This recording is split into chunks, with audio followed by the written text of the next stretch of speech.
Welcome to top Telugu media. ముందుగా bulletin లో headlines చూద్దాం.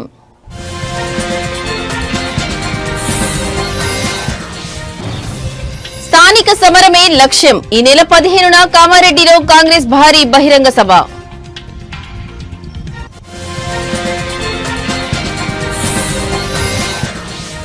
లిక్కర్ స్కామ్ కేసులో కీలక పరిణామం. 3 నిందితులు రిలీజ్.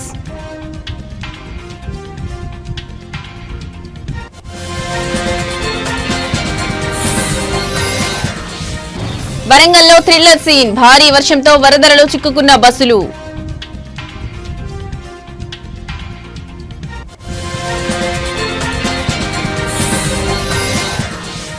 తిరుమలలో చంద్రగ్రహణం. శ్రీవారి ఆలయం మూసివేత.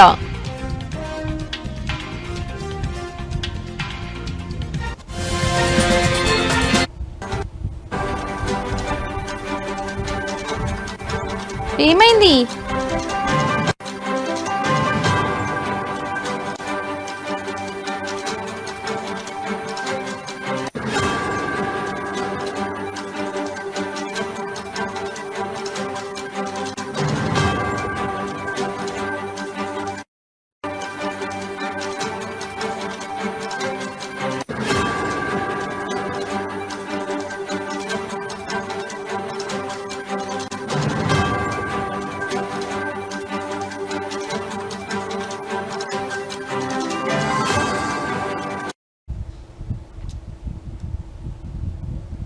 రైట్, ఇక బ్రేకింగ్ న్యూస్ చూస్తున్నాం. త్వరలో జరగనున్న స్థానిక సంస్థల ఎన్నికలను దృష్టిలో పెట్టుకుని బీసీ ఓటు బ్యాంకును తమ వైపు తిప్పుకోవడానికి అధికార కాంగ్రెస్ పార్టీ భారీ ప్రణాళిక రచించింది.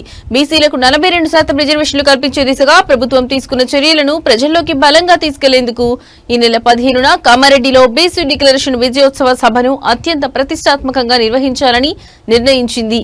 ఈ సభ ద్వారానే స్థానిక ఎన్నికల ప్రచారానికి శంఖారావం పూరించాలని భావిస్తోంది.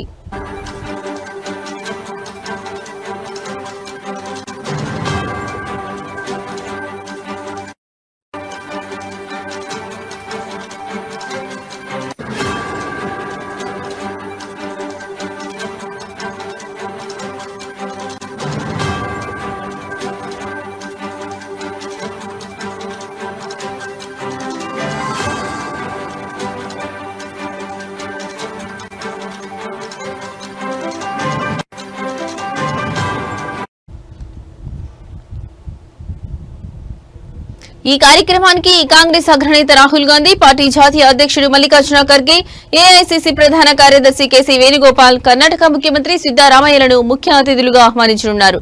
1,00,000 మందికి పైగా జన సమీకరణ చేసి ఈ సభను విజయవంతం చేయాలని రాష్ట్ర నాయకత్వం లక్ష్యంగా పెట్టుకుంది.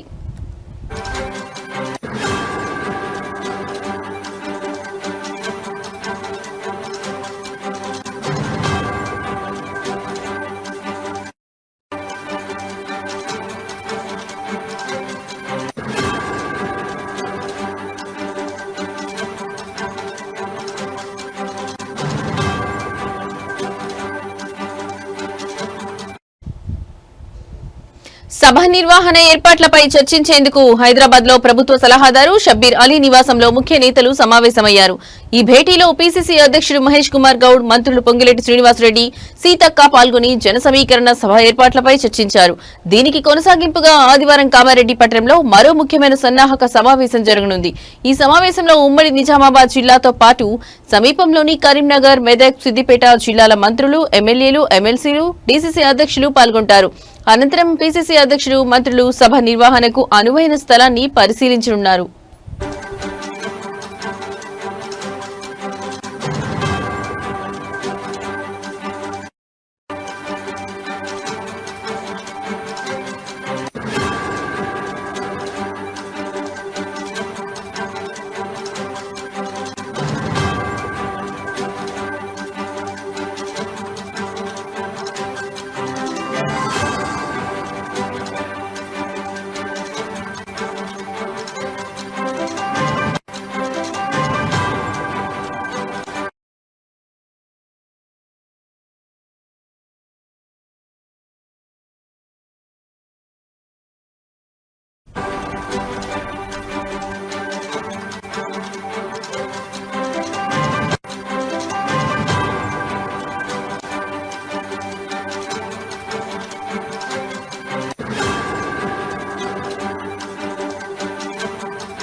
ఏపీ లిక్కర్ స్కామ్ కేసులో ముగ్గురు నిందితులు రిలీజ్ అయ్యారు. కీలక నిందితులు A31 Dhananjaya Reddy, A32 Krishnamohan Reddy, A33 Balaji గోవిందప్పలు ఈ రోజు ఉదయం విజయవాడ సబ్ జైలు నుంచి విడుదలయ్యారు.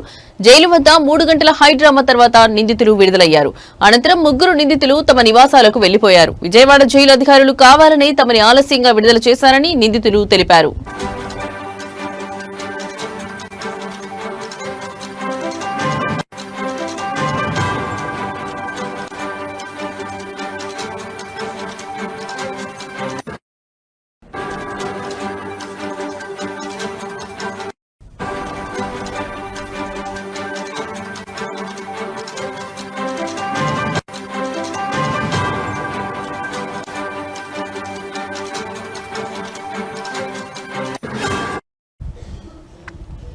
లిక్కర్ స్కామ్ కేసులో కీలక నిందితులు ధనంజయ రెడ్డి, కృష్ణమోహన్ రెడ్డి, బాలాజీ గోవిందప్పలకు విజయవాడ ఏసీబీ కోర్టు శనివారం బెయిల్ ఇచ్చిన విషయం తెలిసిందే. వెంటనే ముగ్గురు నిందితుల బెయిల్ ఆర్డర్లను తీసుకుని వారి తరఫు న్యాయవాదులు విజయవాడ జైలు వద్దకు వెళ్లారు. అప్పటికే సమయం పూర్తి కావడంతో వారిని జైలు అధికారులు విడుదల చేయలేదు. ఈ రోజు ఉదయం కూడా జైలు వద్ద హైడ్రామా నెలకొంది. జైలర్ బస్సులో వస్తున్నారంటూ అధికారులు చెబుతూ సమయం గడిపారు. దాంతో బెయిల్ ఇచ్చినా కావాలని విడుదల చేయటం లేదని న్యాయవాదులు ఆందోళనకు దిగారు. సబ్ జైల్లో నిందితులు కూడా ఆందోళన చేశారు. 3 గంటల హైడ్రామా తర్వాత ముగ్గురు రిలీజ్ అయ్యారు.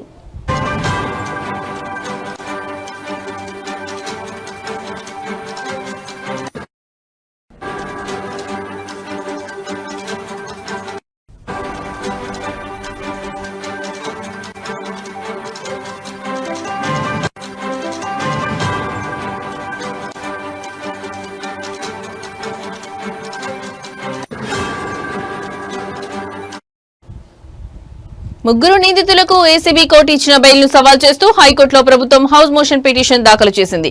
లిక్కర్ స్కామ్ కేసు దర్యాప్తు కీలక దశలో ఉన్న తరుణంలో ముగ్గురికి బెయిల్ ఇవ్వడాన్ని సవాల్ చేస్తూ హైకోర్టును ఆశ్రయించారు అధికారులు. మరోవైపు ఏసీబీ కోర్టులో నిందితులు పిటిషన్ వేయనున్నారు. బెయిల్ ఇచ్చినా జైలు అధికారులు అమలు చేయలేదని పిటిషన్ వేసేందుకు సిద్దమవుతున్నారు.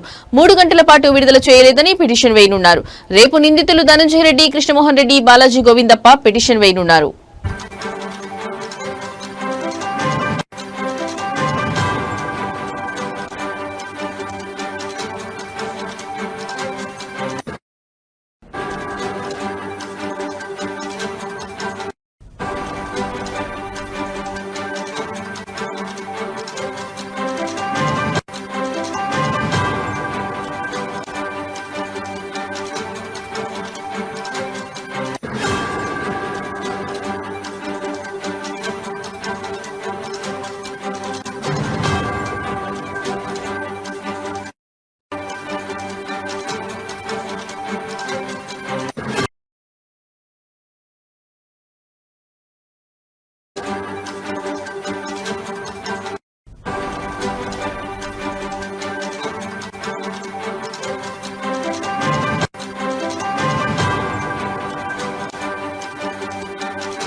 రైట్, ఇక బ్రేకింగ్ న్యూస్ చూస్తున్నాం. వరంగల్లో ఈ ఉదయం కురిసిన భారీ వర్షం బీభత్సం సృష్టించింది. నగరంలోని రైల్వే అండర్ బ్రిడ్జ్ కిందకు భారీగా వరద నీరు చేరడంతో ఆ మార్గంలో వెళ్తున్న 2 ఆర్టీసీ బస్సులు పూర్తిగా చిక్కుకుపోయాయి. బస్సుల్లో ఉన్న సుమారు 100 మంది ప్రయాణికులు ప్రాణభయంతో ఆర్తనాదాలు చేయడంతో ఉద్రిక్త వాతావరణం నెలకొంది.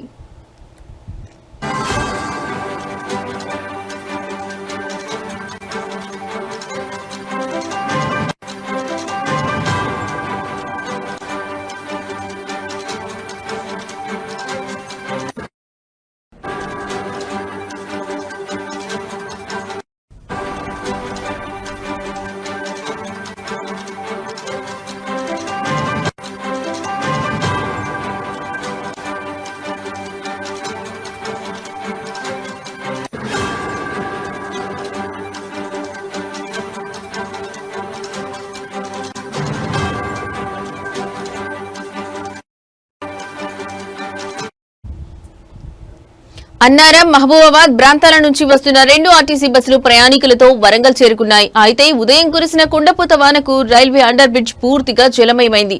లోతును అంచనా వేయలేక ముందుకు వెళ్లిన బస్సులు వరద నీటిలో చిక్కుకోవడంతో ఇంజిన్లు ఆగిపోయి మధ్యలోనే నిలిచిపోయాయి. నీటి మట్టం క్రమంగా పెరుగుతుండటంతో బస్సులోని ప్రయాణికులు తీవ్ర భయాందోళనకు గురై కేకలు వేశారు.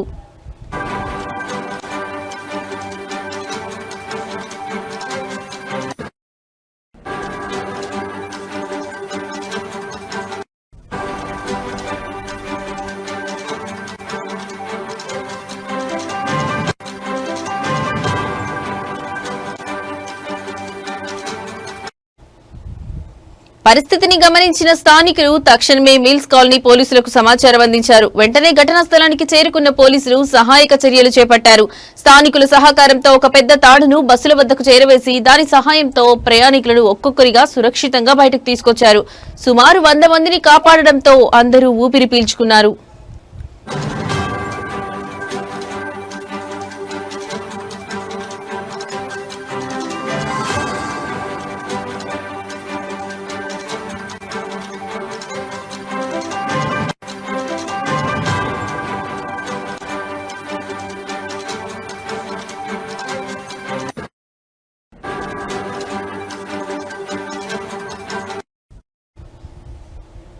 ఈ ఘటన అనంతరం పోలీసులు ముందు జాగ్రత్త చర్యగా ఆ మార్గాన్ని పూర్తిగా మూసివేశారు. వాహన రాకపోకలను మరో దారికి మళ్లించారు. పోలీసుల సత్వర స్పందనతో పెను ప్రమాదం తప్పిందని ప్రయాణికులు, స్థానికులు తెలిపారు.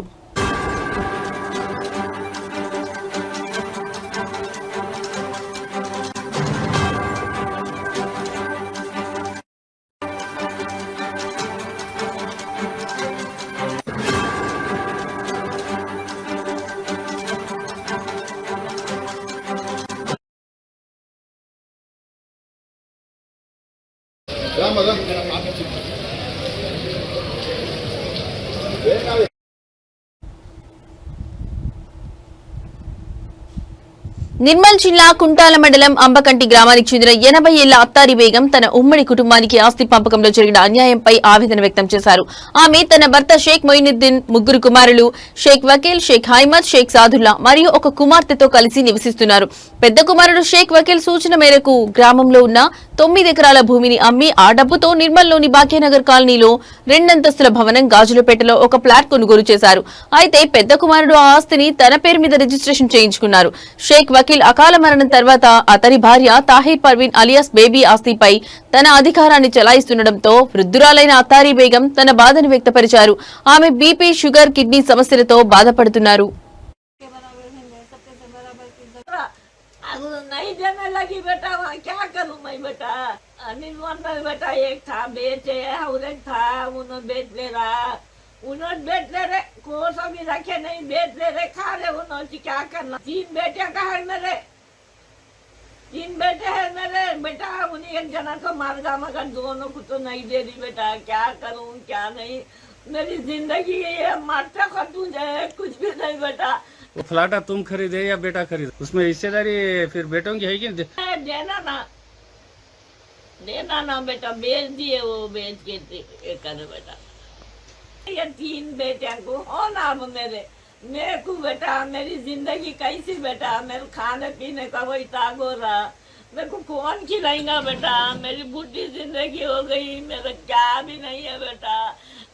पहनेंगे बोले तो कपड़ा नहीं, खाएंगे बोले तो अनाज नहीं, कौन बोले उसमें रहने को नहीं देते तुम्हारे को? रहने को क्या, उन्हें आदत नहीं देने लगी, देती तो बोली कुछ भी नहीं देती, बोली दे एक रूम दे, बोली एक रूम का किराया तो भी देगा, मैं बोले तो मैं नहीं देती, कभी बेबी बड़ी बहू नहीं देती, मैं कहीं को देती तुम्हारा बोली जी बेटा, मैं क्या करूँ बेटा, ऐसा करी जी। और मेरे शोहरू कमाई करे तो पैसे 2 पिंटन थे, लिए तो थे हमारे पसीना टपका के, खेता बाड़े लिए लेके हम निर्मल में घर खरीदे बेटा, घर खरीदे, मेरे बेटा नाम में कर लिया था, कर दिया तो कर दिया, बड़ा बेटा है बोल के समझे। फिर वहाँ से क्या करी बेटा, बहू नहीं रख ले रही, वहाँ से हकार दी, चलो जाओ जाओ बोल के हकार दी, एक पैसा नहीं दे रही, दवाखाने को नासरी नहीं दे रही बेटा, हम पेट को क्या खाना बेटा, हमारी जिंदगी कैसी बेटा, मुझे खाली कर दिया बेटा, मैं रो रही तरफ रही बेटा। मेरे बच्चे यार कौन देते बोलते, उनको क्या है बोल के देते बोलते जी बाबा, नहीं देने। కళ్యాణదుర్గం తాలూకా కుందుర్పి మండలం సిగలపల్లి గ్రామంలో గత సంవత్సరం ఎంఆర్ఓ ఇల్లు లేని నిరుపేద మాదిగలకు పట్టాలు, ప్రభుత్వ గృహాలు మంజూరు చేశారు. అయితే ఇప్పుడు కూటమి ప్రభుత్వ నాయకులు దౌర్జన్యంగా జేసీబీలు పెట్టి ఆ స్థలాలను కబ్జా చేస్తున్నారని, మాదిగలను బెదిరిస్తున్నారని ఎంఆర్పీఎస్ బ్రహ్మయ్యన్న కమిటీ ఆరోపించింది. ఈ విషయంలో సంబంధిత అధికారులు వెంటనే స్పందించి మాదిగలకు న్యాయం చేయాలని, లేకపోతే పెద్ద ఎత్తున ఉద్యమాలు చేపడతామని హెచ్చరించారు. మాదిగల భూమిని కబ్జా చేసిన వారిపై వెంటనే కఠినమైన చర్యలు తీసుకుని మాదిగలకు న్యాయం చేయాలని వారు కోరారు.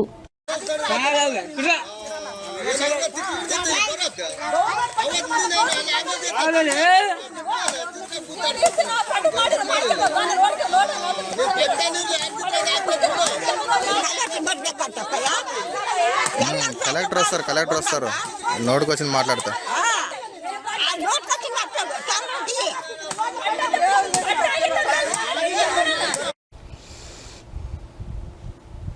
వైసీపీ ఎంపీ మిథున్ రెడ్డికి ఏసీబీ కోర్టు మధ్యంతర బెయిల్ మంజూరు చేసింది. దీంతో ఆయన రాజమండ్రి సెంట్రల్ జైలు నుండి విడుదలయ్యారు. ఈ సందర్భంగా ఆయన అభిమానులు, వైఎస్ఆర్సీపీ నాయకులు పెద్ద సంఖ్యలో ఆయనను కలిసి శుభాకాంక్షలు తెలిపారు.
చంద్రగ్రహణం కారణంగా తిరుమలలోని శ్రీవారి ఆలయాన్ని మూసివేయనున్నట్లు తిరుమల తిరుపతి దేవస్థానం ప్రకటించింది.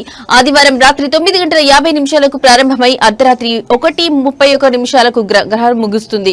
ఈ నేపథ్యంలో ఆదివారం మధ్యాహ్నం 3:30 శ్రీవారి ఆలయంతో పాటు తిరుమలలోని అన్న వితరణ కేంద్రాలను కూడా మూసివేస్తారు. తక్కువ సమయం ఉన్నందున సుమారు 30,000 నుంచి 35,000 మంది భక్తులకు మాత్రమే దర్శనం కల్పించే అవకాశం ఉందని టీటీడీ అదనపు ఈవో వెంకయ్య చౌదరి తెలిపారు. అన్న వితరణ కేంద్రాలు మూసివేయనున్నందున 50,000 పులిహోర, బిస్కెట్ ప్యాకెట్లను పంపిణీ చేస్తామని తెలిపారు. రేపు గ్రహణం ముగిసిన తర్వాత ఆలయాన్ని శుద్ధి చేసి సుప్రభాత సేవ అనంతరం తిరిగి తెరుస్తామని చెప్పారు. వీఐపీ బ్రేక్ సిఫార్సు లేఖలను రద్దు చేశామని కూడా ఆయన పేర్కొన్నారు.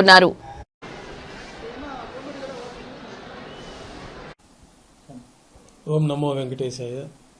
తిరుమల శ్రీవారాలయంలో ఈ నెల 7వ తేదీ పౌర్ణిమ ఆదివారం నాడు సంపూర్ణ రాహుగ్రస్త చంద్రగ్రహణం ఏర్పడుతున్న సందర్భంగా శ్రీవారాలయంలో ఉదయం సుప్రభాత సేవతో కైంకర్యాలు ప్రారంభించి ఆ రోజు సాయంత్రం 3:30 గంటలకి ఏకాంత సేవ ముగించుకొని శ్రీవారాలయంలో మూసివేయబడుతుంది. తిరిగి మరుసటి రోజు సుప్రభాత సేవతో శ్రీవారాలయం శుద్ధి పుణ్యావచన కార్యక్రమాలు పూర్తయిన తర్వాత యథావిధిగా కైంకర్యాలు ప్రారంభమవుతాయి. ఈ రాహుగ్రస్త చంద్రగ్రహణం రాత్రి 9:50 ప్రారంభమవుతుంది. తిరిగి తెల్లవారుజామున 1:30 గ్రహణం సంపూర్ణమవుతుంది. ఈ గ్రహణం కుంభరాశిలో జరుగుతుంది. శతభిష నక్షత్రము, ఉత్తరాభాద్ర నక్షత్రం వాళ్ళు ఈ గ్రహణాన్ని సందర్శించకుండా ఉండడం మంచిది. ఈ గ్రహణ కాలంలో శాంతిలు, జపాలు ఇట్లా పూజా కార్యక్రమాలు చేసుకోవచ్చును. భక్తులందరూ కూడా ఈ యొక్క గ్రహణం రోజున శ్రీవారి ఆలయంలో దర్శనం 3:30 గంటలకు పూర్తి అవుతుంది. ఆ రోజు శ్రీవారి ఆలయంలో అన్ని ఆర్జీ సేవలు కూడా రద్దు చేయబడి ఉన్నాయి. కళ్యాణోత్సవం మాత్రం సర్కారు కళ్యాణోత్సవంగా నిర్వహించబడుతుంది. మిగతా పూంజల సేవ, ఆర్జిత బ్రహ్మోత్సవం, సహస్ర దీపాలంకరణ సేవ, ఈ సేవలన్నీ కూడా ఈ చంద్రగ్రహణం సందర్భంగా రద్దు చేయబడి ఉన్నది. యాదాద్రి భువనగిరి జిల్లా మునుగోడు నియోజకవర్గంలోని సంస్థ నారాయణపురం మండల కేంద్రంలో ఉన్న కస్తూరిబా బాలికల పాఠశాలలో 62 లక్షల వ్యయంతో అదనపు తరగతి గదుల నిర్మాణానికి శంకుస్థాపన చేసిన అనంతరం పాఠశాల మొత్తం పరిశీలించారు. మునుగోడు శాసనసభ్యులు కోమటిరెడ్డి రాజగోపాల్ రెడ్డి విద్యార్థినుల సంఖ్యకు సరిపడా తరగతి గదులు, డార్మిటరీ హాల్స్, బాత్రూంలు, టాయిలెట్స్, ప్లే గ్రౌండ్ లాంటి మౌలిక సదుపాయాలు ఉన్నాయా అని ఆరా తీశారు. పాఠశాలలో ఎటువంటి సమస్యలు ఉన్నాయని విద్యార్థులను అడిగి తెలుసుకున్నారు.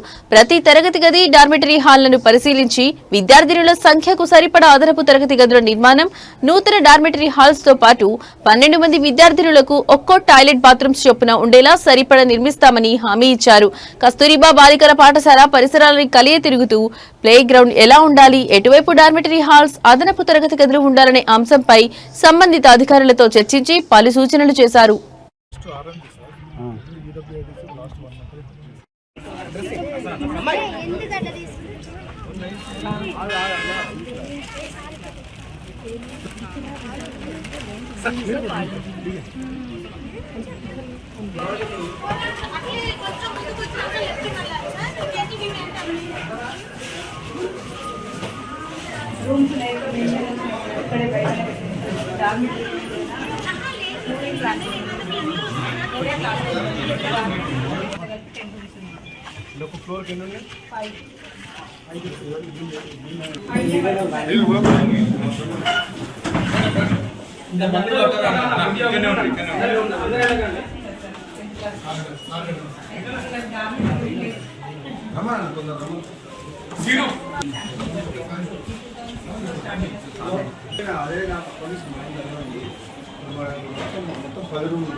శివరంజన్ మేడం దగ్గర పక్కన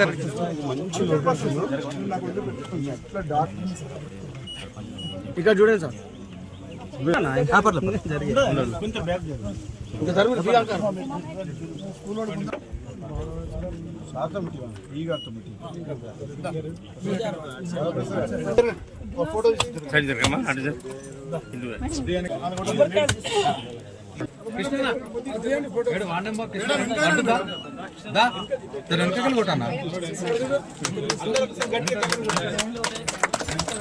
అయిపోయిందా వీడియో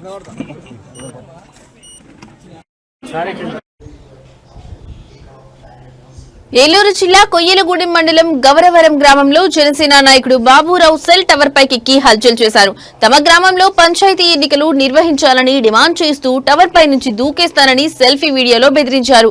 2013 తర్వాత తమ గ్రామంలో ఎన్నికలు జరగలేదని ఆయన ఆవేదన వ్యక్తం చేశారు. పంచాయతీ ఎన్నికలపై కోర్టు తీర్పు ఉండడంతో 2021లో ఎన్నికలు జరగలేదని ఈసారి జనవరిలో ఎన్నికలు నిర్వహించి జనసేన పార్టీ పోటీ చేయాలని ఆయన డిమాండ్ చేశారు. పంచాయతీపై కేసులు పెట్టిన వారు వాటిని ఉపసంహరించుకోకపోతే దూకేస్తానని బెదిరించారు. స్థానికులు నచ్చజెప్పడంతో బాబురావు టవర్ పై నుంచి కిందకు దిగారు.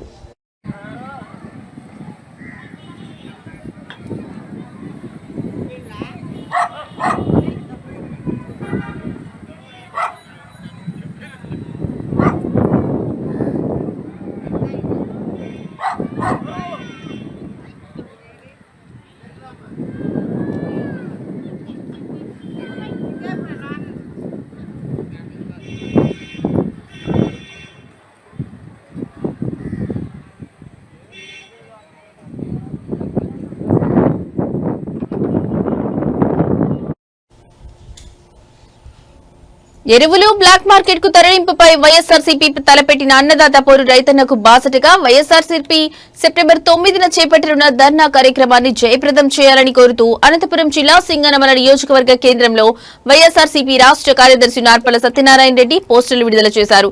ఈ కార్యక్రమంలో సింగనమల నియోజకవర్గ మండల కన్వీనర్లు, వైఎస్ఆర్సీపీ నాయకులు, కార్యకర్తలు తదితరులు పాల్గొనున్నారు. రైతు పోరు కార్యక్రమాన్ని అందరూ విజయవంతం చేయాలని కోరుకుంటూ, ముఖ్యంగా 9వ తారీఖున రైతులందరూ సమిష్టిగా జిల్లా పరిషత్ కార్యాలయం నుంచి ఆర్డీఓ ఆఫీస్ వరకు ర్యాలీగా వెళ్తూ ఆ కార్యక్రమంలో ఆర్డీఓ గారికి మనమందరం ఒక విజ్ఞాపన పత్రం సమర్పించడం జరుగుతుంది. ముఖ్యంగా ఈ రాష్ట్రంలో ఉన్నటువంటి ఎరువు కొరత, ఎరువుతో పాటు ఇతర ఎరువులను కూడా సరైన ధరకు ఇవ్వాలని, అదేవిధంగా ఎరువులతో పాటు ఈ ప్రభుత్వం వచ్చినప్పటి నుంచి ఈ రైతాంగం తరపున ఒక్క రూపాయి కూడా ఇంతవరకు ఇన్సూరెన్స్ చెల్లించలేదు కాబట్టే గత ఏడాది కూడా ఈ జిల్లా రైతాంగం పెద్ద ఎత్తున వెనుకబడిపోయింది, పెద్ద ఎత్తున దగాబడింది. అదేవిధంగా ఈ సంవత్సరం కూడా ఇంతవరకు కూడా ఇన్సూరెన్స్ చెల్లించమని కూడా చెప్తున్నారు. ఇంతకంటే దుర్మార్గం ఏమైనా ఉందా అని చెప్తా ఉన్నాం. ఇన్సూరెన్స్ చెల్లించి ఉంటే తప్పకుండా కూడా ఈ జిల్లాలోని రైతాంగం బాగుపడేది. అదేవిధంగా గడిచిన జగన్మోహన్ రెడ్డి గారి ప్రభుత్వంలో 2019 నుంచి 24 వరకు ఏ సీజన్కి ఆ సీజన్, అంటే ఖరీఫ్ అయితే ఖరీఫ్, రబీ అయితే రబీ, ఎక్కడైనా పంట నష్టం జరిగితే అది అరటి కానీ, హార్టికల్చర్ కానీ, అగ్రికల్చర్ కానీ, ఈ రెండులో ఏ పంట నష్టం జరిగినా కూడా అదే ఏడాది, అంటే కేవలం ఆ ఖరీఫ్ సీజన్లో అయితే ఖరీఫ్ సీజను, రబీ అయితే రబీలోనే పంట నష్టం చెల్లించడం పెద్ద ఎత్తున జరిగేది. కానీ ఈ ప్రభుత్వం వచ్చి ఇప్పటికీ 15 నెలలు పూర్తి అయినా కూడా ఇంతవరకు ₹1 ఇన్పుట్స్ తెలుగుదేశం పార్టీ. ఇవి ఇప్పటి వరకు నా బులెటిన్ అప్డేట్స్. నమస్తే.